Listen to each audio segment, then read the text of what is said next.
Champagnie, good Yes, sir. afternoon. 20 Good afternoon. years for manslaughter after a guilty plea. After Yes. a long time appealing coming.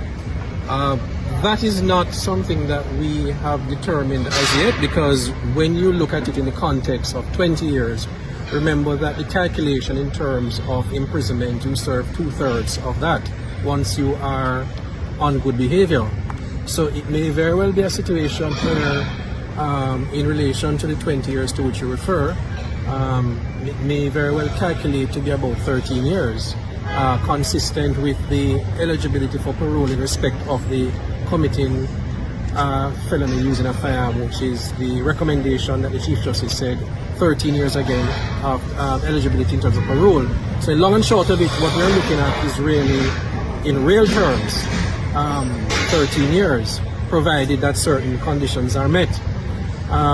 In the context of everything, I would not be quick to say Court of Appeal at all, and I want to use this opportunity to first of all thank Ms. Riley, who has been, Ms. Patrice Riley, who assisted me in this matter.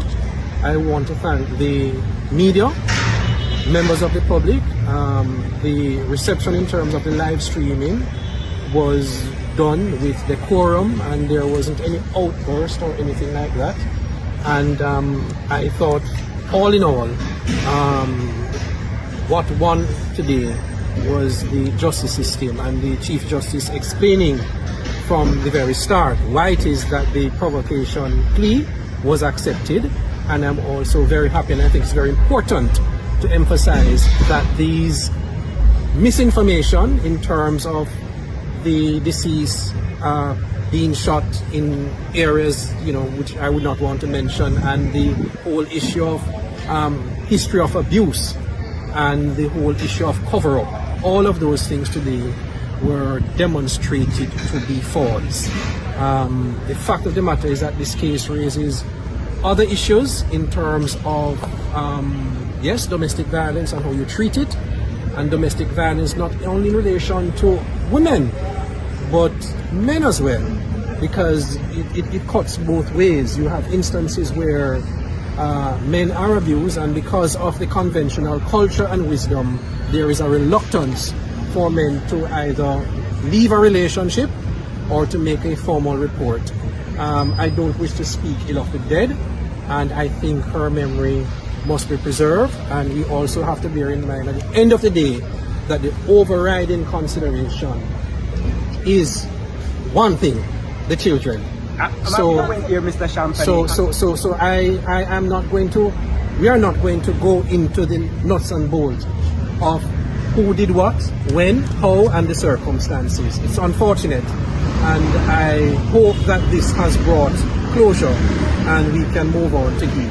Mr. Champagnie, you said Yes. one thing, just want to clarify. Yes. You said cover up. Are you trying to say, or this is what you're saying, that there was no cover up in terms of concealing evidence, in terms of the room and stuff like that? That's exactly what I'm saying. You're saying that what never What I'm happened? saying is this.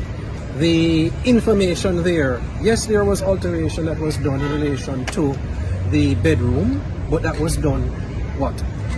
1 month after, 4 weeks after. And what was the alteration? Putting linoleum tiles, the plastic tiles, over the unfinished ground. It wasn't tiled before, and a chair was sprayed and a bed was sprayed 1 month after approaching Christmas, when persons would normally visit. Is that what you call cover-up? I don't think so. But the judge accepted that there was attempts. What the judge, as I understood it, made reference to was in relation to the firearm and certain things that it is said that was done to the firearm. I can tell you now that the matter is at an end, that we had employed our own ballistic expert from overseas, and we don't necessarily share that view.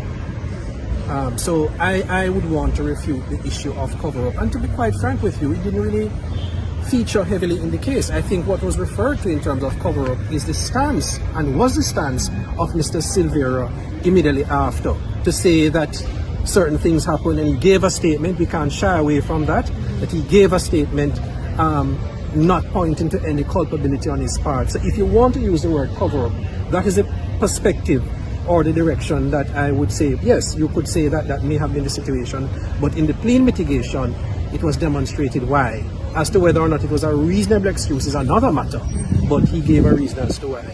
What's your reaction to him lauding the FLA, the ballistic expert, and the pathologist as it relates to the process? And if they were not paying attention and not being diligent, we would not have been here today. I can't disagree with that in all candor. I can't disagree. I think we have a tendency sometimes to bash our system in terms of the forensic and ballistic capabilities. We have come a far way, and in fact I saw that based on the comments that our own experts from overseas made. There was much commendation in terms of Mr. Bernard, that is the ballistics expert, forensic expert. So I can't say anything negative about that at all. I can't. But you will appreciate that given the political climate at the time, given all of the grand conspiracy at the time, given all of what was being said, the defense was obliged, in one sense, to test the veracity, certainly us, to test the veracity of the testings. It didn't mean that we were necessarily suggesting any untoward situation in relation to any expert, but as a defense counsel, you leave no stone unturned and you explore all options until your instructions to guide you otherwise. And you were not strategic Or tactical. Tactical, based on what was said just now. I think the only strategy, you see, one needs to make the distinction between an accused person and defense counsel. And defense counsel is guided by instructions, Yes. right? If there's any tactical attribution to us as counsel, it would be when, no, it didn't go there, but I'm just, responding to you fulsomely. It would be when we decided to give the plea. And that was occasioned by certain information that guided us in terms of the ballistic report. One of the things that came out is that the manslaughter in terms of both. Yes. Where do you think we're going with that issue? I think that's a case where we need to examine that. I think the Chief Justice was spot on, because even in our own research, there was a paucity of authorities coming from our jurisdiction in relation to firearms and manslaughter, especially licensed firearm. So yes, I think we need to have legislation, and in fact the Chief Justice did hint to that we need to look at that, and suggested a kind of rudimentary kind of formulation.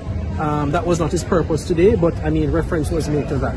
So I think we need to revisit that. I also think that we need to revisit this whole concept of mandatory minimum sentence in relation to the Firearms Act. It still is, in my respectful view, very draconian, and I want to say one size doesn't fit all.